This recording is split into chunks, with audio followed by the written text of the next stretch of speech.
बिस्मिल्लाहिर्रहमानिर्रहीम। बात से बात प्रोग्राम में आपका मेज़बान सलीम साथियानी।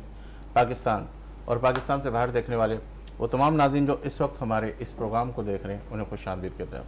नाज़रीन, क्या 1.5 से 2 माह के अंदर बहुत कुछ तब्दील होने वाला है? चीन हमारे लिए क्या कुछ करने वाला है? हमारे मुल्क का सियासी मंजरनामा क्या दिखा रहा है और पाकिस्तान की मुस्तकबिल की सियासी पॉलिसी क्या नज़र आ रही है? और प्राइवेट के हवाले से हम आज गुफ्तगू करेंगे। मेरे साथ तशरीफ़ फरमाए तज़िया निगार है। आप मुख्तलिफ़ चैनलों पर उन्हें देखते रहें और हमारे कई प्रोग्राम की जीनत बने। नदीम मौलवी साहब, इन्हें आज के इस प्रोग्राम में खुशामदीद कहते हैं। अस्सलाम वालेकुम। वालेकुम अस्सलाम, थैंक यू फॉर कॉलिंग जी। मेरे दूसरे मेहमान हैं CEO सेविंग होम के, और ना सिर्फ पाकिस्तान बल्कि पाकिस्तान से बाहर भी बहुत सारे डिपार्टमेंटल स्टोर चला रहे और सोशल हवाले से बड़े जाने और पहचाने जाते हैं और अवामी माशी हर मसाइल के ऊपर बड़ा खुल कर कहते हैं। इकबाल अडवाणी साहब, इन्हें भी आज के इस प्रोग्राम में खुशामदीद कहते हैं। अस्सलाम वालेकुम। वालेकुम सलाम। हज़रत, मैं आपसे गुफ्तगू कर रहा था कि अभी इस वक्त जैसे ही हम प्रोग्राम शुरू करने से पहले बैठे तो आपसे हमारी बात हो रही थी। पेट्रोल के अंदर आप अगर देख रहे हैं तो पेट्रोल कम हुआ है कुछ, लेकिन उसके बावजूद कोई भी प्राइस के अंदर कोई रद्द बदल नज़र नहीं आया। आप इसके हवाले से क्या कहते हैं? देखिए, हमारे यहाँ आवाम भूल जाती है कि पेट्रोल कुछ साल पहले 70 रुपये लीटर था और इंटरनेशनल मार्केट जो है हमेशा से जो है ना जनाब वो $80, $70, $100 तक गई है।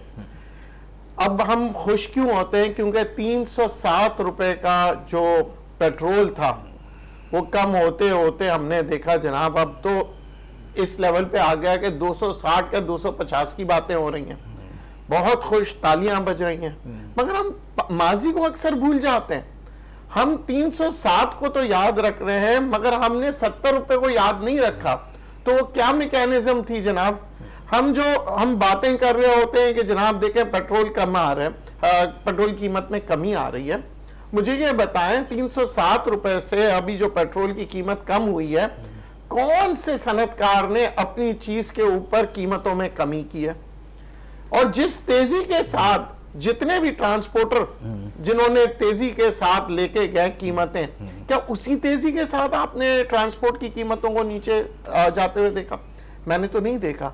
यानी तेजी के साथ अगर आप ऊपर लेके जाते हैं किरायों को, आप ट्रक का ले लें, आप बस का ले लें, आप किसी भी हवाई जहाज का ले लें, ट्रांसपोर्ट कहीं पे भी ले, ट्रांसपोर्टेशन के चार्जेस तेजी के साथ ऊपर बढ़े मगर वो नीचे क्यों नहीं आए?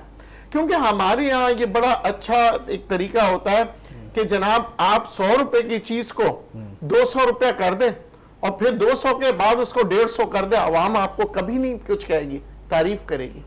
तो ये मैकेनिज्म तो नहीं है ना। जब आप मुल्क तरक्की की बात करते हैं तो हम मुल्क की बात जब हम करेंगे तो हम बात करते हैं एक ऑर्गेनाइजेशन की तरह आप मुल्क को चलाएं।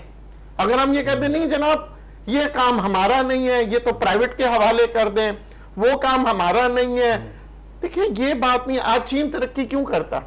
चीन ने तरक्की इसलिए की कि 70% इदारे उनकी हुकूमत चलाती हैं। उनकी हुकूमत क्या बेवकूफ है और हमारी हुकूमत बहुत अकलमंद है। जो हमारी हुकूमत कह रही है जी सारे चीज प्राइवेटाइज कर दो, और प्राइवेट के ऊपर तो आपसे गुफ्तगू करते हैं। प्राइवेट के हवाले से आपसे मैं सवाल करूंगा। बिल्कुल, मैं तो खैर अभी पेट्रोल की तरफ ही हूँ, फिर उसके बाद आगे की तरफ बढ़ता। इकबाल साहब, आपकी तरफ आता हूँ कि माशाल्लाह आप हमारे कई प्रोग्राम की ज़ीनत बने और जिस तरीके से आप गुफ्तगू करते हैं, हमारे साथ PTI के मेहमान भी साथ ही होंगे।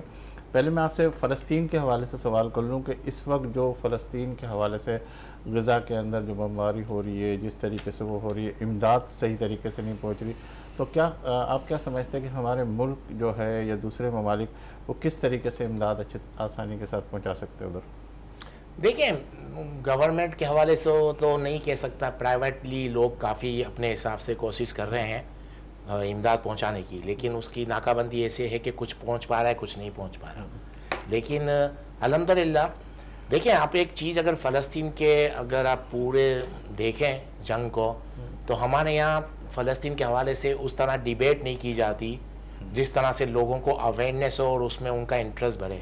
आपने देखा होगा पाकिस्तान में मुझे नहीं लगता कि कोई ज़्यादा डिस्कस की गई हो।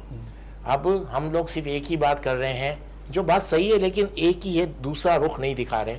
हम लोग यही दिखा रहे हैं कि गजा में जुल्म हो रहा है, गजा में इसराइलियों ने बमबारी कर दी, इसराइल ने तबाही मचा दी, और हम लोग इतने कमज़ोर हैं, हर वक्त रोना धोना कर रहे हैं।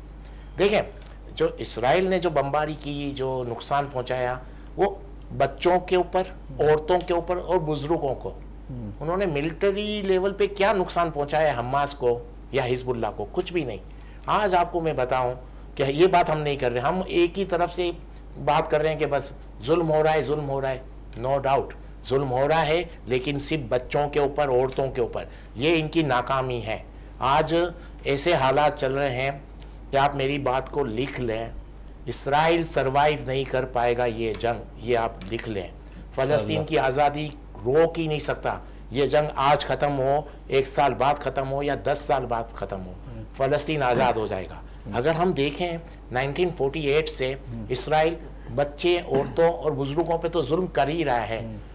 बच्चों को मार देता है, छोटी छोटी बच्चियों के साथ रेप कर रहा है। ये अभी से नहीं, पिछले 50-70-80 साल से चल रहा है। लेकिन इस बार क्या हुआ है? इस बार इसराइल भी मार खा रहा है। इसराइल इतना कमज़ोर हो गया है कि आप सोच नहीं सकते। लेकिन हम लोगों को, हर आदमी को ये अवेयरनेस देनी चाहिए कि हर किसी को अपनी कैपेसिटी में सपोर्ट करना चाहिए। मैं अपनी कैपेसिटी में, मैं अपने बच्चे को मैकडोनल्ड खाने से तो रोक सकता हूँ, मैं खुद तो अपने आप को रोक सकता हूँ। हम ये भी नहीं कर रहे, ये अफसोस की बात है। आज इसराइल सरवाइव नहीं कर पा रहा। ऐसे हालात हो गए हैं कि कुछ अरसे में आप देखना कि आपको खुद पता चलेगा कि इसराइल ये जंग हार गया है। बल्कि मैं समझता हूँ आज ये इसराइल जंग हार चुका है, लेकिन हम लोग बयान नहीं कर रहे, पता नहीं क्या खौफ है।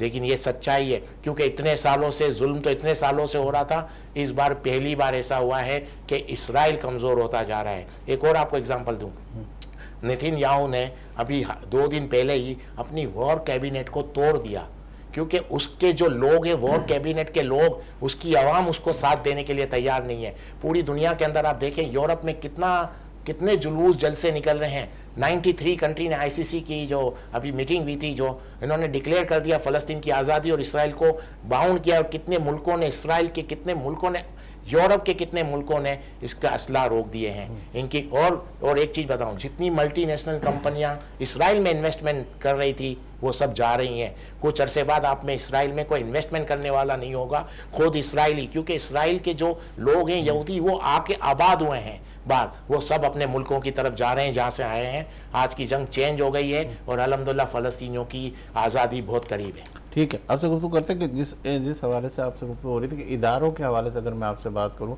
जिस तरह प्राइवेट के हवाले से हम प्रोग्राम से पहले भी बैठे हुए थे, तो प्राइवेट ये जो इदारे होने की जो सिचुएशन है, उसको आप कैसे देखते हैं? ये अच्छी चीज़ है या नहीं, क्या समझते हैं आप? देखिए, अगर ये अच्छी चीज़ होती तो दुनिया की सबसे बड़ी मईशत को चलाने वाली 2 मुल्कें हैं, एक अमेरिका और चीन इस वक्त अमेरिका से भी आगे निकल रहा है। यानी कि बिगेस्ट इकोनॉमी जो वर्ल्ड की बनेगी वो चीन बनेगी। तो अब मुझे बताइए कि हमें फॉलो किसको करना चाहिए? हमें उसको फॉलो करना चाहिए जो कामयाब हो रहा है।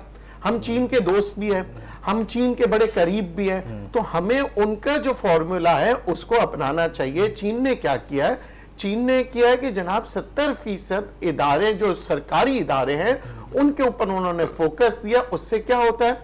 एक तो जो महंगाई का जो जिन है वो काबू में आ जाता है। उसकी वजह देखिए, अभी जो फलस्तीन का जो बायकॉट हुआ उससे किसने फायदा उठाया? जितने पाकिस्तानी कंपनियां थे उन्होंने अपनी कीमतें बढ़ा दी, क्योंकि मुसलमानों के जज्बात थे। उन्होंने कहा नहीं जनाब, हम इस चीज को इस्तेमाल नहीं करेंगे, ये तो यहूदियों का है, ये इसको नहीं करेंगे, हम पाकिस्तानी चीजों की तरफ गए। जब हम पाकिस्तानी चीजों की तरफ गए, जो चीजें बिक नहीं रही थी उन्होंने अपनी सेल्स के बढ़ते हुए नजर आए, उन्होंने कीमतें बढ़ा दी। तो देखिए, जब प्राइवेट और गवर्नमेंट का, मैं नहीं कहता कि सिर्फ गवर्नमेंट को दे दें, देखिए चीन ने भी कंपटीशन रखा है। जब आपके पास कोई कंपटीशन होगा तो कीमतों में कमी आएगी।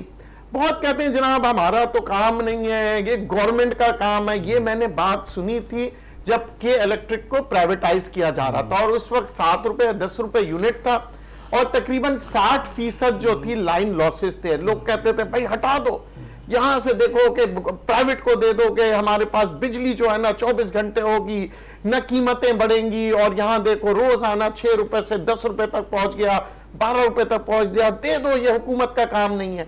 आज क्या हुआ जनाब, आज वही बिजली 65 रुपीस पे मिल रही है, जबकि लाइन लॉसेस सिर्फ 15 से 20% रह गए। मगर फिर भी हम क्या करते हैं, गरीबों को और जोर करें, उनको पकड़े, उसको पकड़े। जो आदमी के पास खाने को नहीं है, उसके पास 65 रुपीस पर यूनिट का जब बिल आएगा, तो आप बताएं, ये जो मैकेनिज्म होता है, देखिए प्राइवेट और गवर्नमेंट एक कंपटीशन क्रिएट करता है, और गवर्नमेंट इकबाल भाई से भी ये बात ले लेते प्राइवेट के हवाले से। इकबाल भाई, आप कितने वो इसके हक में है कि ये होना चाहिए, नहीं होना चाहिए, लो हालात है मुल्की, और इस हवाले से क्या करना चाहिए? देखिए, बात मुल्की हालात को आप एक तरफ रखें, जो इदारे नुकसान में चल रहे हैं उनको चलाने का क्या मकसद है? सवाल तो ये है ना, जो इदारे आपसे चल नहीं पा रहे, वजूहत कुछ भी हों, आप में वो कैपेसिटी नहीं है कि आप उन इदारों को चला सके। स्टील मिल को आप नहीं चला पा रहे, तो पीआई को आप नहीं कर सकते। देखिए, वजह बताता हूँ क्या है। आज से पीआई में एक आदमी की जगह 4 आदमियों को आप जॉब दोगे, इदारे कैसे चलेंगे? स्टील मिल में भी यही है, सियासी भर्तियां की हुई हैं आपने, आपसे काम नहीं हो रहा। अगर आप ब्लेम किस पे डालेंगे? 16 साल से गवर्नमेंट तो डेमोक्रेटिक गवर्नमेंट है, पीटीआई, पीपल्स पार्टी और नून लीग, इनके अलावा तो कोई है ही नहीं। तो इसका मतलब आप लोगों से नहीं चलते इदारे। जब इदारे नहीं चलते तो इसका हल क्या है? हल यही है, प्राइवेट। और कैसे दुनिया प्राइवेट, एक सेकंड में होश का जवाब, प्राइवेट करके दुनिया कामयाब हुई है, हर दुनिया कामयाब। इंडिया की तरक्की कब से शुरू हुई आप सोचें? इंडिया की तरक्की 92 के बाद, 90 के बाद हुई, जब से उन्होंने प्राइवेट कर दिए इदारे। दुनिया में यही हो रहा है, जो इदारे आपसे नहीं चल सकते। देखिए, मैं क्या बताऊं, हमारे यहाँ 1 लाख की सैलरी वाला भी सर्वाइव नहीं कर पा रहा 50,000 की। वजूहत क्या है? इन इदारों का लॉस वो भर रहा है। आप एक 50,000 या लाख रुपए कमा रहे हैं, आप मुझे बताएं, आप उनकी तनख्वाहें आप क्यों भरें?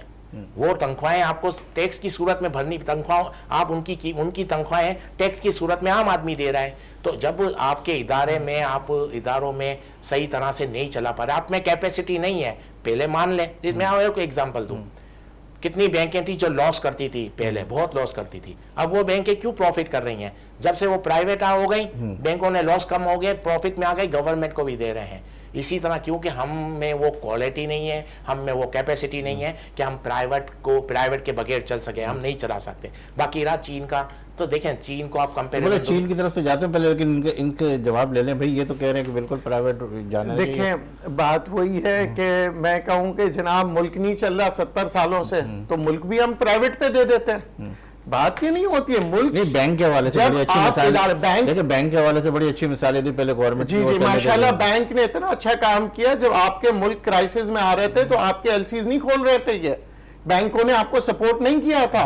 बैंकों ने कहा था नहीं जनाब, हम तो ये है, डॉलर्स रोका जाता था, गवर्नमेंट फिर प्रेशराइज देती थी। आप क्या कह रहे हैं? तो ये सारी चीजें तो बैंक ने कारकर्दगी की, और मेरे माशाल्लाह से बैंक के आप देखें ग्रोथ बहुत आई है। मगर क्या उस बैंक से अवाम को फायदा मिला? क्या अवाम के पास जो है आज इंटरेस्ट रेट जो है 2% है, उस बैंक के इंटरेस्ट रेट 24% कैसे गए? मनी फ्लो जब नहीं होता, इकोनॉमी बैठती है, किस वजह से होती है? हम स्टेट बैंक को क्यों कहते हैं कि कंट्रोल करने की एक मैकेनिज्म होता है। जब आपके पास मैकेनिज्म नहीं होगा, इन्फ्लेशन बढ़ेगी। मनी फ्लो एक हाथों में नहीं, बल्कि पैसे को 100 हाथों में, हर हाथ में जाना चाहिए, गुजरना चाहिए।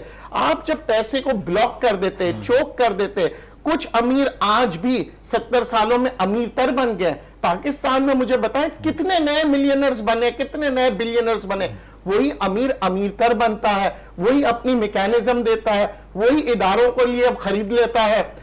एक प्राइवेट सेक्टर का मुझे बता दें जिसकी वजह से अवाम को फायदा हुआ है। के इलेक्ट्रिक की मैंने आपको सिंपल सी मिसाल दी। बात करते हैं से जो जवाब ले लेते हैं। मेरे से टेलीफोन लाइन के ऊपर सर बुलंद खान, पाकिस्तान तहरीक इंसाफ के एमपी। अस्सलाम वालेकुम। वालेकुम अस्सलाम। सर कैसे हैं आप? ठीक है। मेरे साथ इकबाल एडवानी साहब है और हमारे साथ नदीम मौलवी साहब हैं, जो हमारे बहुत पुराने मेहमानों में से, वो भी कुछ सवाल करना चाहेंगे। मैं आपसे ये कहना चाह रहा हूँ कि इस वक्त जो सिचुएशन है पीटीआई की, वो क्या नज़र आ रही है? क्या मुल्क की सियासत के अंदर इमरान खान साहब कब तक बाहर आ रहे हैं? जो देख रहे हैं हम कि बस बहुत अनकरीब बाहर आ जाएंगे और सारी सिचुएशन चेंज हो जाएगी, कुछ ऐसा ही है? देखो बिल्कुल, आप ये देखें कि हमारे केसेस रोजाना की बुनियाद पे हमारे वकला जा रहे हैं, अपीयर हो रहे हैं, और एक के बाद एक केस जो है उससे हम बरी होते जा रहे हैं, क्योंकि केसेस सारे झूठे हैं। किसी केस में कोई जान नहीं है, कोई केस अगर कोई इस तरह का केस बना हो जैसे जलाओ घेराव का, तो एक बंदा एक वक्त में 100 जगह पे तो नहीं हो सकता। तो इस तरह के सारे केसेस बने जिसका कोई सर पाँव नहीं है, कोई इस तरह का मामला नहीं है। तो इसीलिए हम समझते हैं ये केसेस खत्म होंगे, खान साहब निकलेगा। और सियासी तौर पे भी एक बहुत बड़ा खला बन गया है, सियासी खला जिसे कहते हैं, उसे भी पूर्ण सिर्फ पीटीआई ही कर सकती है, और पीटीआई के बानी जनाब चेयरमैन इमरान खान साहब ही कर सकते हैं।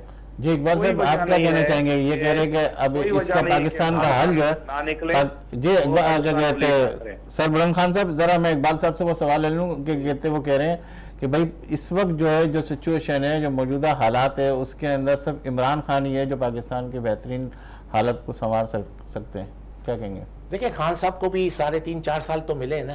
अगर खान साहब उस वक्त डिलीवर करते तो हम शायद कह सकते थे कि आज के हालात को खान साहब कंट्रोल कर सकते हैं, लेकिन इनको जब मिले 3.5-4 साल, एक पेज पे सब थे इनके, जो इनके साथ सब पावरफुल इदारे भी इनके साथ थे, ये भी थे, और उस वक्त तो इन्होंने कोई काम नहीं किया।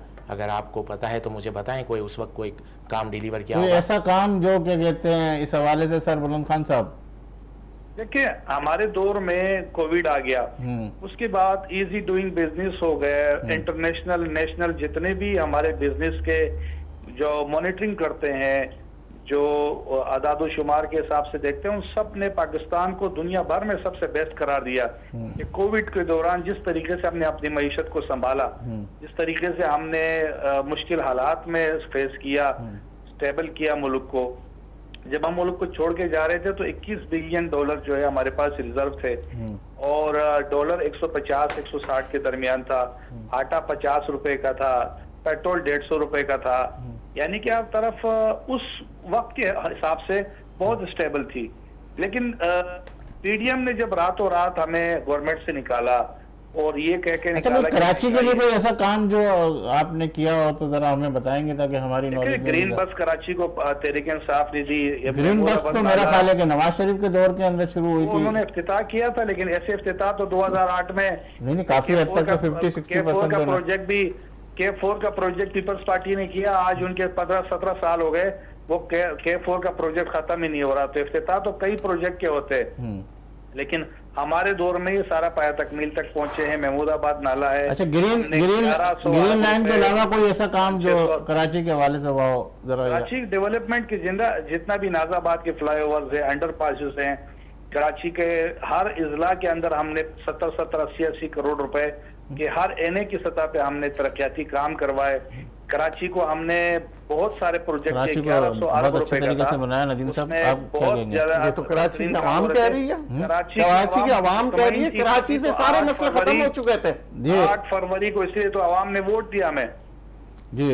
अच्छा, अब मेरी गुजारिश ये है कि जनाब देखें, जो सिलसिला होता है कि गिरफ्तारियां होती है, सजा मिलते हैं, ये एक अदालती प्रोसीजर होता है। ये इमरान खान साहब का भी उतना ही हक है, उतना ही किसी जागीरदार का हक है, उतना ही एक गरीब आदमी का हक है। आप बिल्कुल सही कर रहे हैं, मगर जब अवाम आपको वोट देती है तो आपको चाहिए पार्लियामेंट में जाके आप बजट के ऊपर प्रपोजल दे के जनाब बिजली कम करने का ये तरीका है, जनाब महंगाई कम करने का ये तरीका है, और फिर गवर्नमेंट आपके तरीके को ना माने, आप प्रेस क्लब में जाइए, आप बताइए ये हमारा इकोनॉमिक फॉर्मूला था, ये हमारा इकोनॉमिक प्लान था, हुकूमत ने ये इकोनॉमिक प्लान नहीं माना, वरना आज जो है बिजली जो है वो 12 रुपए हो जाती। आज अगर आपने हमारे ऑपोजिशन में बैठ के ये बात की होती कि जनाब ये पॉलिसी के तहत जो है ना हमारी हुकूमत ने मजीद और तरक्की करते, मगर हमारे यहाँ जब हम पार्लियामेंट में किसी को वोट देते हैं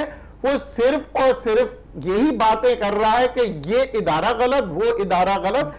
तो इदारों को काम करने दें। और जब एक ही देखिए, मैं ये कहता हूं कि जो भी फैसले होते हैं, जो भी जिस हुकूमत में हो, क्योंकि जब आपकी हुकूमत में थे तब भी यहाँ पे लोग कहते थे कि जी इंसाफ नहीं हो रहा है, अब आपकी हुकूमत आई है, आप कहते हैं इंसाफ नहीं हो रहा, तो हम क्या करें, आम आदमी क्या करे? ये भाई मेरे बहुत जबरदस्त बात कर रहे हैं, लेकिन आप बड़े हैरान हो गए कि ईद से पहले वर्किंग डे था, ईद से एक दिन पहले हमें बजट के हवाले से बुक्स दी गई, और पूरी ईद के बाद यानी कि आज चौथे दिन आज बजट सेशन का बाज़ाब्ता आगाज हुआ, और आज ही हमें बहस करने की इजाजत दी है। तैयारी का मौका तो है नहीं। तमाम दुनिया में जो है बजट पर 3-3 महीने की बहस होती है, उसके बाद कहीं जाके रिजल्ट निकलता है। लेकिन हमारे यहाँ तो 5 दिन में बजट बन के पास होता है। पार्लियामेंट तो बराए नाम रह गई है ना। अब तो जो जमहूरियत का जो हुस्न था वो नहीं रहा। हम बराए नाम अभी जमहूरियत के नाम पे राग अलाप रहे हैं। बुनियादी तौर पे जब जहां पर अवाम की वोट की मैंडेट की हिफाजत और उसकी तहरीम नहीं होगी, उसकी इज्जत नहीं होगी, तो फिर ये हाल होगा। देखें, पाकिस्तान तहरीक इंसाफ को पूरे पाकिस्तान से और कराची से बिलखुसूस लाखों वोट पड़े, लेकिन रिजल्ट सारे चेंज कर दिए गए। फॉर्म 47 के जाली लोग आके असम्बली में बैठ गए। सूबाई असम्बली के अंदर एक फ्रेंडली अपोजिशन का किरदार भी अदा हो रहा है। यानी कि कोई किसी चीज को कोई कहने वाला बंदा ही उन्होंने नहीं छोड़ा। हालात ऐसे पैदा कर लिए। बिल्कुल आपकी बात आ गई। आप टेलीफोन लाइन के ऊपर हमारे साथ रहेंगे और हमारे मेहमानों से भी सवाल करते हुए आपकी तरफ भी आते हैं। आप भी जरा सुनते रहेंगे, आपको भी गुफ्तगू में शामिल करते हैं। इकबाल साहब, आपसे गुफ्तगू हो रही थी, प्राइवेट के हवाले से बात हो रही थी और आप कह रहे थे कि मैं जवाब दे रहा हूँ, तो फिर इसके बाद हम सरबुलंद खान की तरफ चले गए उसी हवाले से। क्या आप कह रहे थे? मैं यही कह रहा कि अगर आपके इदारे नुकसान कर रहे हैं तो उसको आप क्यों जब जो इदारे आपसे नहीं चल रहे। अभी ये जिस तरह बैंक के हवाले से गुफ्तगू हुई, इलेक्ट्रिक की मिसाल ले लें। इलेक्ट्रिक तो हमने दे दिया प्राइवेट को, तो आपकी बिजली महंगी क्यों हुई है? इलेक्ट्रिक का जो प्रॉब्लम चल रहा है वो चल रहा है चोरी जो इलेक्ट्रिक होती है उसमें तो गवर्नमेंट को सपोर्ट करना चाहिए, जो नहीं कर पा रही, क्योंकि उनके ही लोग बैठे हुए हैं, उनके ही वोटर होते हैं। हर सियासी पार्टी का एक इलाका बंधा हुआ, ये इलाका इस सियासी पार्टी का है, ये इलाका इस सियासी पार्टी का है, तो उनके ऊपर हाथ कोई नहीं डाल सकता। इसलिए आप प्राइवेट को इतना क्रिटिसाइज नहीं कर सकते। लॉ एंड ऑर्डर या फिर उनसे जो इम्प्लीमेंट करना वो उनके बस की बात नहीं है। तो आप देखें बैंकिंग सेक्टर जो बहुत नुकसान कर रहे थे, पाकिस्तान की हिस्ट्री आप उठा लेना। 1974 में जब जुल्फिकार अली साहब ने, भुट्टो ने प्राइवेट को खत्म करके नेशनलाइज किया है, इसके बाद पाकिस्तान तबाह हो गया। उससे हम अभी तक बाहर नहीं निकल पाए। आपके स्टील मिल कितना लॉस कर रहा है आपको पता है? जब मुशर्रफ के दौर में स्टील मिल को प्राइवेट किया जा रहा था, नहीं हुआ, कुछ वजूहात के थे उस वक्त। अभी मुझे लगता है 17-18 साल हुए हैं। आप कैलकुलेशन करें कि अभी तक कितना लॉस किया स्टील मिल ने। उसकी पेमेंट कौन कर रहा है? आम आदमी, सैलरी क्लास कर रहा है। आपने कहा अब बैंकिंग सेक्टर, इसके बाद मैंने जो बताया, एक और चीज आपको बताऊं, हमारे यहाँ अभी कभी किसी की कंप्लेन आपने ये सुनी इंटरनेट की फीस बहुत ज्यादा है? कभी सुना किसी से? मोबाइल के चार्जेस बहुत ज्यादा हैं, कभी सुना? क्योंकि ये प्राइवेट इदारे चला रहे हैं और प्राइवेट में कंपटीशन इतना है कि क्यों आप नहीं कहते? कभी दुनिया में हम कंपैरिजन कभी किया? आपको पता है इंटरनेट सर्विस मुझे लगता है पाकिस्तान में दुनिया में सबसे सस्ती है, प्राइवेट चला रहा है। तो मकसद कहने का ये है, अब वो पुरानी बातें एक सेकंड, ये जज्बाती बातें, हम इस इदारे को बेच दे, हमारे पास क्या है? दुनिया प्राइवेट पे जा रही है, प्राइवेट का रिजल्ट अच्छा है, इसको मान ले। और हमारे यहाँ सियासी भर्ती हो जाती है गवर्नमेंट डिपार्टमेंट में, एक आदमी की जगह 4 आदमी को जॉब दी जाती है। किस तरह आपके इदारे चलेंगे? से हो ही नहीं सकता। प्राइवेट हो जाना चाहिए। जज्बाती तकरीरों से कोई फायदा नहीं है कि हमारा एयरपोर्ट भाई, जो चीज हमसे नहीं चल सकती, जिसको लॉसेज हम कर रहे हैं, करोड़ों अरबों में लॉस कर रहे हैं, जो आम आदमी जो पेमेंट कर रहा है, उसका क्या कसूर है? प्राइवेट करें। प्राइवेट क्यों नहीं किया जा रहा है? इनका सियासी वोट बैंक डैमेज हो जाएगा और कुछ नहीं है, इसके पीछे यही स्टोरी। जज्बाती नारे। मेरा एक सवाल लेके आपकी तरफ आता हूं, जैसे के इलेक्ट्रिक के हवाले से एक बार गए तो नदीम साहब सवाल कर रहे हैं, के इलेक्ट्रिक के हवाले से जिस तरीके से सवाल होता है, बोलिए किस तरीके से लगती है हमारे मुल्क का, आपको पता है। फिर उसके बाद इनका कहना यह है कि अगर मिसाल के तौर पर के इलेक्ट्रिक अभी जिस तरीके से जिस हालात के अंदर जो चीजें आ रही है, फिर वो इदारे कहीं ऐसी तरह तो नहीं हो जाएगा कि एक से वापस लेना हमारे लिए मुश्किल हो रहा है? आप प्राइवेट इदारे करोगे, आपको लॉस है ही नहीं। आप ज्यादा कर दोगे, एक की 2 कंपनी जगह 4 कंपनी आ गई। जैसे मोबाइल में आपने कितनी कंपनियां ली, क्यों आपको कंप्लेन नहीं है मोबाइल सर्विस से? तो मकसद कहने का ये दौर प्राइवेट का है, उसको मान लेना चाहिए। ये 50 और 100 साल पुरानी प्लानिंग छोड़ दें, इसका कोई फायदा नहीं है, सिवाय नुकसान है इसके। आपको मैं उसमें तो मैं आपके पास इतना टाइम नहीं है, वरना मैं तो आपको इतनी डिटेल दे सकता हूँ नुकसान की कि आप खुद भी सोच में पड़ जाओगे। लेकिन शायद फिर बीच में आपके 2-3 मेरे ख्याल से मेरे जो मौजूद दोस्त हैं, इसका प्लान हम चाइना को भी देते हैं ताकि चाइना और भी तरक्की कर ले, क्योंकि चाइना मिक्स्ड इकोनॉमी चला रहे हैं। चाइना है ना, चाइना की बात कर रहे हैं ना, चाइना से कंपेयर पाकिस्तान को नहीं कर रहे हैं। चाइना वो मुल्क है जो कोई बात करता है ना, उसको फौरन गोली मार देता है, वो चाइना है। उससे आप कंपेरिजन करते हैं 91-92 के अंदर उनकी डेमोक्रेसी के लिए जो लोगों ने हड़ताल की एहतिजाज किया था, रोड पे सो गए थे सब पे बिल्डोजर चला दिया था। आपका मुल्क कर सकता है ये? आप चाइना को छोड़ें, चाइना तो मैं रहा हूँ, चाइना में मेरा बिजनेस है, चाइना में ना भी कोई वक्त था ना फेसबुक चलता था ना व्हाट्सएप चलता था, सब उन्होंने अपने आप में कैप्चर कर रखा है। चाइना में मीडिया आजाद है, बात ये है कि सब ये चाइना ही है जो हमारे को सपोर्ट कर रहा है, ये चाइना ही है जो हमारे लिए डैम्स बना रहा है, ये चाइना ही है जो ये खुद कह रहे हैं कि मैंने बिजनेस उनसे किया। तो बात ये है कि हम आप चाइना से कंपैरिजन कर रहे हो तो मैंने कहा वो चीज आपके मुल्क में नहीं हो सकती। आपकी वहां पे आपके मुल्क के लोगों को ऐसे गोली थोड़ी मार सकते हैं। बुलंद साहब से भी यही सवाल गोली मार रहे हैं। प्राइवेट के हवाले से क्या कहते हैं? आज ब्रेकिंग न्यूज बन गई है कि चाइना में गोली मारा जा रहा है। गवर्नमेंट के बारे में कोई बात करके दिखाए जी सर। बुलंद खान साहब, आप क्या कहते हैं प्राइवेट के हवाले से, जिस तरह कह रहे हैं कि प्राइवेट इदारे के अंदर भेज देना चाहिए? जी आप हैं मेरे साथ टेलीफोन लाइन पे? जी मैं कह रहा हूँ जिस तरह नदीम मौलवी साहब प्राइवेट के हक में नहीं है और इकबाल साहब प्राइवेट के हक में है, और आप क्या कहते हैं प्राइवेट के इदारे जो है जैसे? हकीकत है ये जो एडवानी साहब बात कर रहे थे, मैं बिल्कुल इनसे इत्तेफाक करता हूँ। हालांकि मैं लेबर लीडर रहा हूँ और बदकिस्मती हमारी है कि वो इदारे आम आदमी के ऊपर बोझ बनते हैं जो नुकसान में जाते हैं। ये बात बिल्कुल सच कह रहे हैं, मैं इत्तेफाक करता हूँ इनसे। हमने भुट्टो साहब ने इन सारे इदारों को नेशनलाइज करके कुछ लोगों को फायदा देने के लिए पूरी कौम के ऊपर बोझ लाद दिया। अब वो कुछ लोग जो आटे में नमक में आटे बराबर है, वो इतना प्रोपेगेंडा करते हैं कि बेचारा जो आम मजदूर है तो किसी इदारे में काम नहीं कर रहा, वो इसकी कीमत अदा कर रहा है। ये बात से मैं बिल्कुल एग्री हूँ, इत्तेफाक करता हूँ। हमें पहले चॉइस तो हमारी ये होनी चाहिए कि हम पब्लिक प्राइवेट पार्टनरशिप के तहत इन इदारों को खड़ा करें, इनको फायदा वाला बनाए। अगर इतनी सताहत हमारे में नहीं है, एबिलिटी नहीं है, टैलेंट नहीं है, हमारी इतनी विल नहीं है, तो फिर हम बेच के अपनी जान छुड़ाए और कौम को पांव पे खड़ा करने के लिए मजीद अल्टरनेट सोर्स के जरिए ऐसे जराए पैदा करें। हम अपनी आने वाली नस्लों को स्किल्ड बनाएं, हम तालीम लाजिम करें, तालीमी इमरजेंसी नाफिज करें, उन बच्चों को, आने वाली नस्ल को हम जो है वो हर तरीके से सोशलाइज भी कराएं, एजुकेशन से भी आशना कराएं, और आने वाले दौर में जो आईटी का सेक्टर है उसमें भी इनको एम्पावर करें, ताकि जो सारे दुनिया में अंदर ही होता है कि हम डॉलर वहां से बस ठीक है। आप लाइन पर रहिएगा। टैक्स के हवाले से अगर मैं गुफ्तगू कर लूँ, इस वक्त जो FBR के टैक्स वगैरह जो इस वक्त लगे हैं, और टैक्स के हवाले से आप क्या कहते हैं? वो तो कहते हैं हमें टैक्स मिलता नहीं। बिल्कुल, देखिए टैक्स तो लगेगा, क्योंकि देखिए हुकूमत को कमाने के लिए जो पैसा होता है, हुकूमत चलाने के लिए दो तरीके होते हैं, या तो आवाम से टैक्स ले लें या अपने इदारे चला लें। अब जब आप अपने इदारे चला नहीं रहे, सारा बेच रहे हैं, तो फिर कहां से हुकूमत चलाएगी? अवाम से टैक्स लेगी। जो कहते हैं ना अवाम का नुकसान हो रहा है, यहां पे अवाम का नुकसान हो रहा है, क्योंकि हुकूमत अपने इदारों से कमा के हुकूमत चलाए। यही होता है, ये सिंगापुर में हुआ, ये नॉर्वे में हुआ, ये सऊदी अरेबिया में हुआ, ये चाइना में हुआ, ये किसी एक मुल्क में नहीं हुआ है। अच्छा, हमारे यहाँ बड़ा टेक्निकली लोग कहते नहीं जी प्राइवेट को दे दे। भाई प्राइवेट कौन सा इदारा है जिसने प्राइवेट को हमने दिया? और फिर जो है आप मुझे एक प्राइवेट इदारा बता दे जब हमने प्राइवेट को दिया और उसकी कीमत में कमी आ गई किसी एक प्रोडक्ट में। और गवर्नमेंट की आप देखें, जब गवर्नमेंट के पास होता है तो उसकी कीमतें कम होती है।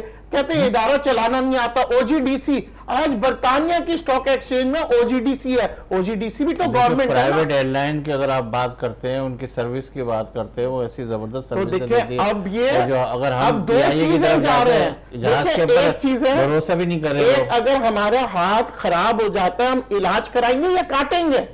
आप कहते काट दो हाथ, मैं कहता हूं इलाज कराओ। अच्छी हुकूमत आई है, जो भी हुकूमत आई है, या पिछली बड़ी तीसमार खान हुकूमत थी, ये बड़ी तीसमार खान हुकूमत है, तो इदारे क्यों नहीं चला सकते? जब आप पूरी दुनिया को अभी जख्म इतना बड़ा नहीं है कि हाथ कटवाओ, तो फिर इलाज छोटा मोटा सा भी इलाज भी हो सकता है। और देखें बहुत से ऐसे इदारे हुकूमत के थे जिन्होंने उन्होंने दोबारा से रिवैम्प किया। उसके ऊपर देखें, मैं ये नहीं कह रहा कि इदारे जो नुकसान में कोई गलत है, गलत इसलिए है कि जनाब उसको रिवैम्प नहीं कर रहे हैं। आप उसको बेहतर करें, क्योंकि ये इदारे अवाम की सहूलत के लिए, और अगर ये इदारे नहीं कमाएंगे तो आपकी अवाम पे, चाहे वो साबुन की टिकिया हो या कोई भी हो, टैक्स बढ़ते जाएगा। ये मैं आपकी तरफ आता हूँ कि जिस तरीके से भी शहबाज शरीफ साहब कह रहे हैं कि 1-1.5-2 माह के अंदर जो है हम बहुत सारी वारदातों को भी ख़त्म करने वाले, और हम जो है मुल्क के अंदर बहुत सारी चीज़ें ऐसी लेकर आएंगे जिस हवाले से पाकिस्तान को बड़े फ़ायदे होंगे। तो क्या आप समझते हैं कि इस तरह की चीज़ आने वाली है कुछ? देखिए, वजारतें तो ख़त्म करनी चाहिए, क्योंकि हमारे साथ प्रॉब्लम क्या है कि हम लोग इस तरफ बात ही नहीं करते। गवर्नमेंट को अपने अखराजात कम करने चाहिए। गवर्नमेंट अपने अखराजात क्यों नहीं कम कर रही? लास्ट टाइम जो पीडीएम की गवर्नमेंट थी, 85 लोग तो सिर्फ वजीरों में थे, वजीर और मुसीर, तो ये भी गलत है। प्रोटोकॉल इतना लिया जाता है, उसको ख़त्म होना चाहिए। हर जगह इतना प्रोटोकॉल, इतनी इतनी गाड़ियाँ, ये प्रोटोकॉल कम होना चाहिए। वजारतें बिल्कुल कम होनी चाहिए। काम तो कुछ होता नहीं है। एक चीज़ पे एक वजीर 4 चीज़ें कर सकता है, उसके पास इतना काम कहाँ है पाकिस्तान में कि इतनी वजारतें रखी गई हैं। पहले तो प्रोटोकॉल अपना कम करना चाहिए, हुकूमत को अपने अखराजात कम करने चाहिए। बाकी रहा आपने जो प्राइवेट के हवाले से देखें, अगर आप चाहते हैं ना कि गवर्नमेंट सब चलाए, तो शायद वो उस मुल्क में हो सकता है जहाँ 100% डिक्टेटरशिप हो, जहाँ गन पॉइंट पे काम हो रहा होगा ना, वहीं गवर्नमेंट कुछ कर सकेगी। हमारे जैसे मुल्क में प्राइवेट गवर्नमेंट इदारे नहीं चल सकते, क्योंकि पाकिस्तान की देखिए, आप अपने खुद के हालात भी देखेंगे ना कि हम क्या हैं, हम किस तरह चल रहे हैं। हम मीडिया में आके जितनी बात करते हैं अपनी गवर्नमेंट के बारे में, इतनी कितने मुल्कों में दुनिया में की जाती है। तो जिस तरह पाकिस्तान में प्राइवेट करना जरूरी है, अदरवाइज हम लोग कभी कामयाब पार्लियामेंट को भी प्राइवेट कर दें? नहीं, पार्लियामेंट ये लतीफे वाली बातें हैं, ये कॉमेडी करने का कोई मकसद नहीं है कि जो चीज़ है प्राइवेट करनी पड़ेगी इदारों को। इदारे जब तक प्राइवेट नहीं होंगे काम नहीं होगा, इसको आप मान लें। जो खसारे में इदारे चल रहे हैं उससे आपको जान छुड़वानी चाहिए। एक और चीज आप जान, 1974 में जो नेशनलाइज किया भुट्टो ने, उसको क्या, उससे क्या पाकिस्तान को फायदा हुआ? जितने बड़े इकोनॉमी चलाए मेरे भाई, चाइना नेशनलाइज नहीं है, चाइना में मिक्स्ड इकोनॉमी। मैं कह रहा हूँ प्राइवेट और गवर्नमेंट दोनों मिलके काम करें, हमारी गवर्नमेंट ना आप प्राइवेटाइजेशन करें। आपकी जो कंपटीशन होना चाहिए। कैपेसिटी है अगर 10 केजी उठाने की, आप 20 केजी नहीं उठा सकते ना। पहले तो अपनी कैपेसिटी देख लें, अपने मुल्क के हालात देख लें, अपने मुल्क का सियासी स्ट्रक्चर देख लें, सियासतदानों का बिहेवियर देख लें, सियासतदानों के कैरेक्टर देख लें, एटिकेट्स देख लें, वोटिंग किस तरह होती है, इलेक्शन किस तरह होता है, इलेक्शन में किस तरह जीता जाता है, किस तरह हाराया जाता है। आपके मुल्क को सब पता है ना। ऐसे मुल्क के अंदर गवर्नमेंट इदारे नहीं चला सकती, ये पहले आप मान ले, इस बात को नहीं चला सकती, जो सच्चाई है। अपने मुल्क में अपने आप में तो देखें हम क्या हैं, हम क्या कर सकते हैं, हमारे क्या हालात हैं। हम बाहर जाएंगे, एक सिग्नल पे गाड़ी रुकती नहीं है, तो इस मुल्क के हालात में आप प्राइवेट कर दें, ज़्यादा बेहतर है, वरना इदारे हमसे नहीं चलेंगे। बाकी क्या सवाल है आपका? बस इसी वाले सर बलून खान साहब क्या कह रहे हैं आप? ये भाई आप लोग सारी कोई चीज़ें चला ही नहीं सकते, तो क्या सारे प्राइवेट में कर दें? जी सर बलून खान साहब, आप टेलीफोन लाइन पे हैं हमारे साथ? जी आवाज आ रही है मेरी आपको? लाइन कोई भी तारीख उठा के देख ले, कहीं पे भी प्राइवेट सेक्टर को देने के बाद चार आने की अगर कमी आई हो, कीमतें बढ़ा देते हैं, कंपटीशन। मेरा ये कहना है, नेशनलाइजेशन की तरफ मैं बात नहीं कर रहा, मैं कह रहा हूं कंपटीशन हो। एक इदारा अगर गवर्नमेंट का चल रहा है, एक प्राइवेट का चल रहा है, मैं दोबारा ले लेता हूं। आपके पास कंपटीशन नहीं होगा, हमारे साथ।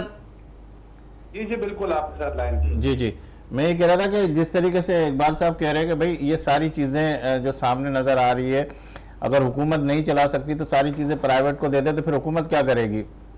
देखिए, पाकिस्तान में पूरी दुनिया के अंदर जो है ये इदारे सारे प्राइवेट होते हैं। कौन सी दुनिया के अंदर जो है ये इदारे जो है वो नेशनलाइज होती है? तो सियासी भर्तियां की गई थी, अपने वोटर सपोर्टर को नवाजा गया था, और उसके बाद वो पार्टी चल रही उसी वोटर के ऊपर।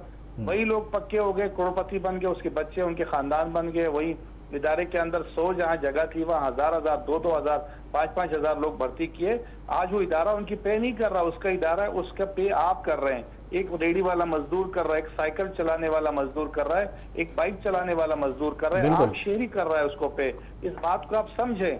या तो अच्छा, मैं आपकी बात को समझ तो रहा हूँ। अच्छा मेरी बात सुन ले, जिस तरीके से पार्लियामेंट के हवाले से अगर मैं गुफ्तगू करूँ आपसे कि जिस तरीके से जो इजलास होते हैं जिसके अंदर आवाम के हवाले से कोई इतनी ज्यादा बात नहीं होती, मराहत के हवाले से कोई अपने आप को विड्रॉ नहीं करता, तो ये क्या है? मतलब अगर आप लोग खुद भी आके अगर उस तरफ आए और अपनी मराहत को वापस विड्रॉ करें तो फिर उसके बाद और अच्छी चीजें आ जाएगी। पाकिस्तान के बजट का 1% का 100% भी वो बजट नहीं है किसी भी असेंबली का। असम्बली के अंदर हम तो ये कहते हैं ये कानून साज असम्बलियाँ हैं, यहाँ हमें तरक्याती बजट दिए जाते हैं, तरक्याती स्कीमें दी जाती हैं, ये नहीं देना चाहिए, बिल्कुल बंद करना चाहिए ये। जब आप इदारे नहीं चला सकते तो आप इदारे के बारे में कानून कैसे बनाएंगे? आपको जब नॉलेज ही नहीं होगा किसी चीज का तो आप क्या करेंगे? आप मेरे पास आएंगे और जैसे मैं आपको चलाऊंगा ना प्राइवेट सेक्टर, आप वैसे ही चलेंगे। जब आपको इदारे चला रहे होंगे तो आपको पता होगा, जब आप ऑडिट करेंगे तो आपको पता होगा कि कॉस्ट ऑफ प्रोडक्शन बिजली की कितनी आ रही है, तब आपको पता होगा कॉस्ट ऑफ स्टील कितना आ रहा है। आज आपका स्टील जो है 200 रुपए से कहां चला गया? आपका सीमेंट की बोरी 150 की थी, आज 1300 पे पहुंच गई। क्यों? क्योंकि कोई, देखिए बात वही है, आज अगर आप पेट्रोल भी खुला छोड़ दे तो 500 रुपए का पेट्रोल हो जाएगा।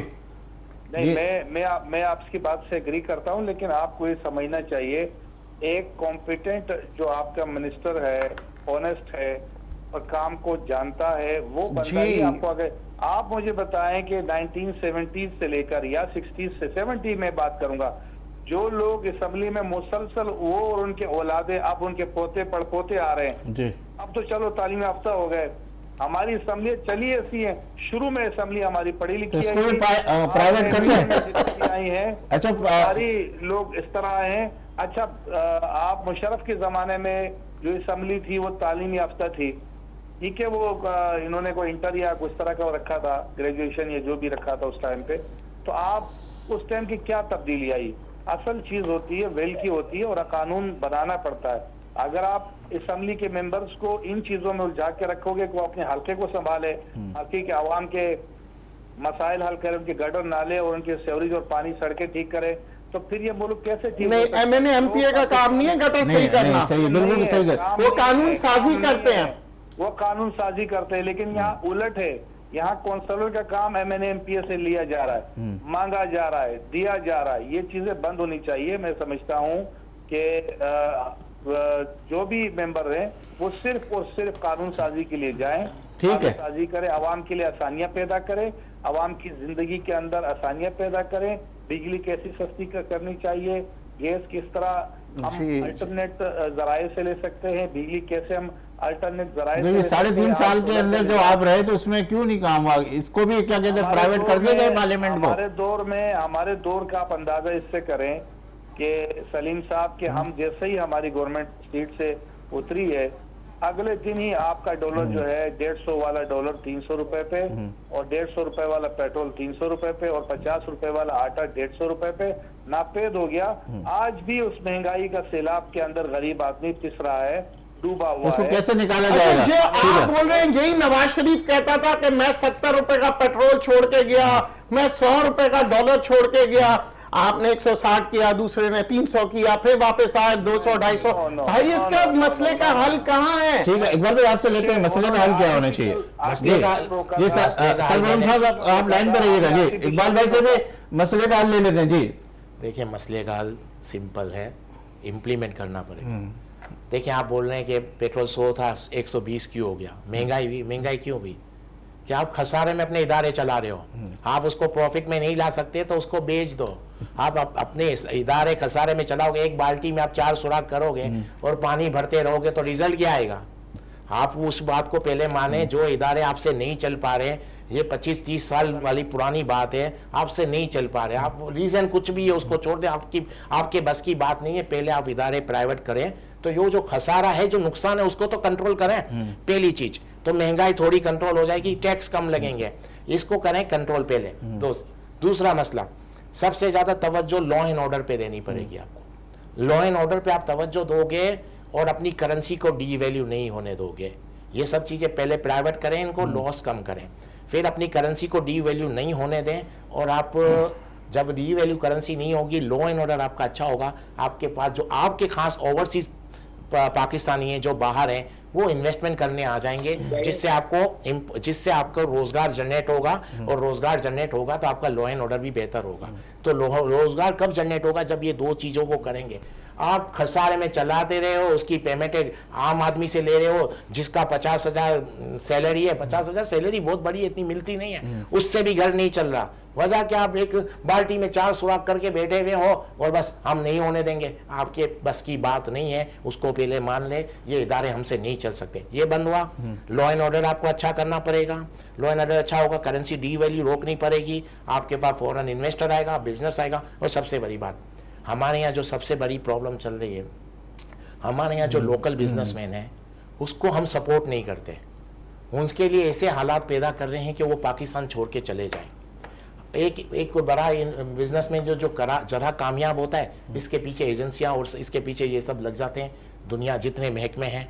अब वो क्या करता है, या तो मुल्क छोड़ के चला जाता है, या तो वो 4 वकील अपने पास कर लेता है और उसके केस चलते रहते हैं, उसी में रहे। अपने लोकल इन्वेस्टर को, अपने लोकल बिजनेसमैन को सपोर्ट करें, उनको सहूलत दें कि वो इंडस्ट्रियां लगाएं। सबसे पहले आपस में मिले नहीं, आपस के अंदर ये तो इदारे अपना काम करते हैं, हम इदारों को बदनाम कर देते हैं। लिफाफा लेके कौन जाता है? प्राइवेट सेक्टर ही जाता है ना, वो तो आपको घर से नहीं बुलाता। हम जब गलत होते हैं तो दूसरे को भी गलत समझते हैं। लेकिन बात यह है कि अगर 60s से 70s का दौर था, वो भी यही पाकिस्तानी थे, वही बुजुर्ग जो आज इस दुनिया में नहीं है। उन्होंने great people to fly with Pakistan PIA बनाया, उन्होंने ही डैम बनाया, वही पाकिस्तान थे। बात यह है कि अब हमने क्या किया, दूसरों पे इल्जामात लगाना शुरू कर दिया, हम अपनी तरफ देख नहीं रहे और एक दूसरे के मफाद के लिए हम, चाहे वो पार्लियामेंट में काम कर रहे हैं या कहीं भी काम, अवाम की मफाद के लिए कौन कर रहा है? कौन सा ऐसे ऑर्गेनाइजेशन है जिन्होंने कीमतें कम कर दी? पूछा था, मेरे मसले का हल बताया, जो करना है।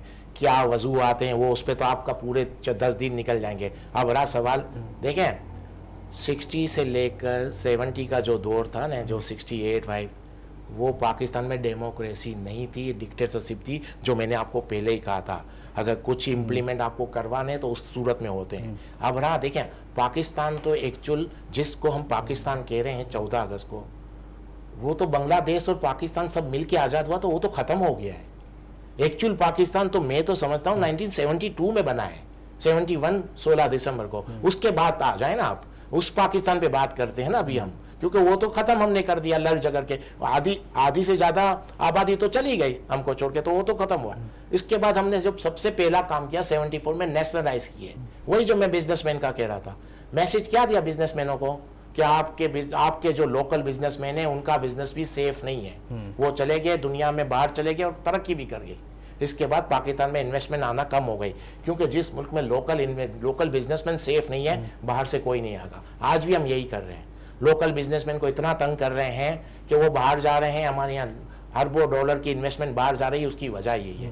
पहला काम यही करना पड़ेगा, हमारे को लोकल इन्वेस्टर जो लोकल बिजनेसमैन है उनको सपोर्ट करना चाहिए, उनको सिक्योर करना चाहिए। क्योंकि अगर आप चाहते हो आपके मुल्क में बाहर से कंपनियां हैं, तो बाहर से कंपनियां वो लोकल बिजनेसमैन लाएगा। आपका प्राइम मिनिस्टर, फाइनेंस मिनिस्टर, ये जो सियासी हालात है उसको कैसे टैकल करा जाएगा? जो इस वक्त वो कह रहा है ये सही नहीं है, वो कह रहा है जी। इकबाल भाई क्या कहते हैं? जी सर, हाँ तो क्या कह रहे हैं आप?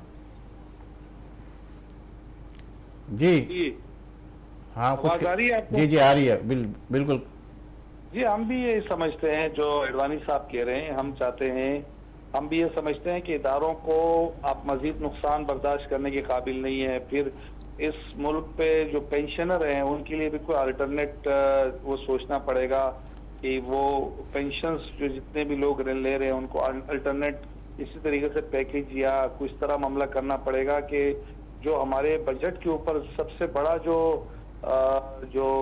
सूद के बाद अगर कोई चीज हमारे पे बोझ पड़ रही है वो पेंशन्स बन रही है।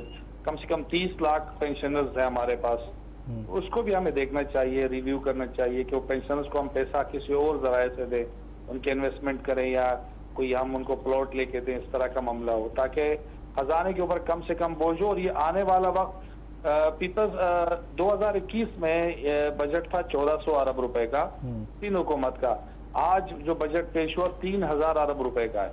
तो ये पैसे कौन देगा? आम आवाम देंगे ये पैसा, टैक्स। ठीक है सरवरी साहब, मेरे प्रोग्राम का वक्त खत्म होने वाला है जी। एक बात- बहुत शुक्रिया, आपने हमें ज्वाइन किया और आपने वक्त दिया, बहुत शुक्रिया जी।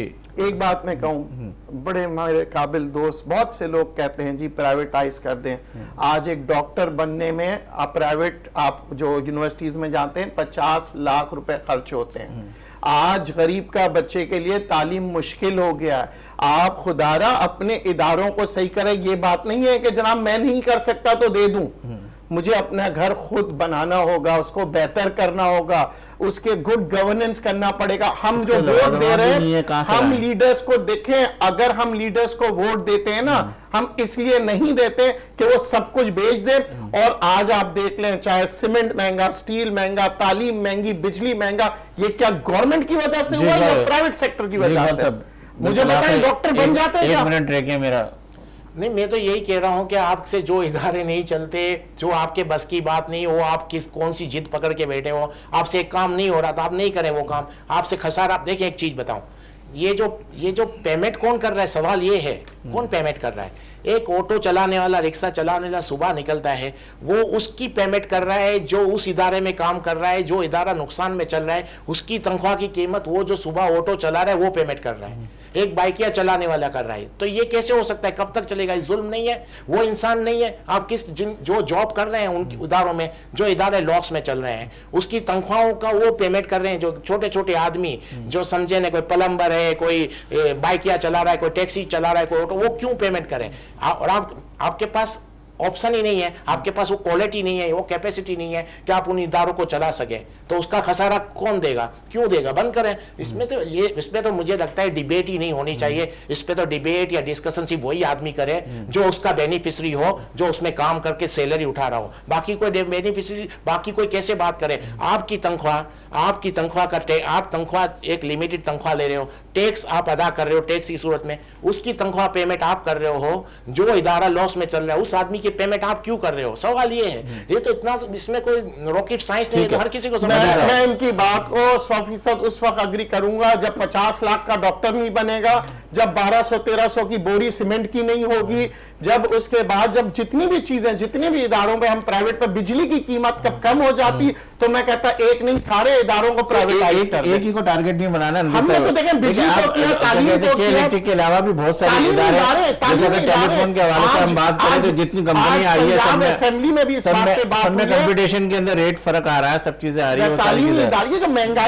तालीमी इदारों को भी आप देख लो, कंपटीशन के हवाले से बहुत सारी बातें। आप तालीमी इदारे जितने ज्यादा बढ़ेंगे, कंपटीशन होगा, कंपटीशन होगा, फीस अच्छी होगी, तालीम अच्छी होगी, और ऑफिस कंपटीशन हर जगह। बहुत शुक्रिया, आपने हमारे इस प्रोग्राम के जीनत बने और आपने हमें इतना वक्त दिया। नाज़रीन, आपने हमारे इस प्रोग्राम को देखा और डिबेट अभी तक उसी जगह पे बरकरार है। इंशाल्लाह जिंदगी रही और अल्लाह लाए तो फिर आपसे मुलाकात का शर्फ हासिल करेंगे और इसी डिबेट को मजीद आगे की तरफ बढ़ाएंगे। मुझे दीजिए इजाज़त, इंशाल्लाह जब भी मुलाकात होगी उस वक्त इंशाल्लाह एक नए प्रोग्राम के साथ आपसे मुलाकात करेंगे। और जब भी आपका हाथ दुआ के लिए उठे तो इस खाकसार को वतन अजीज़ को अपनी दुआ में ज़रूर शामिल कीजिएगा। अल्लाह हाफिज़।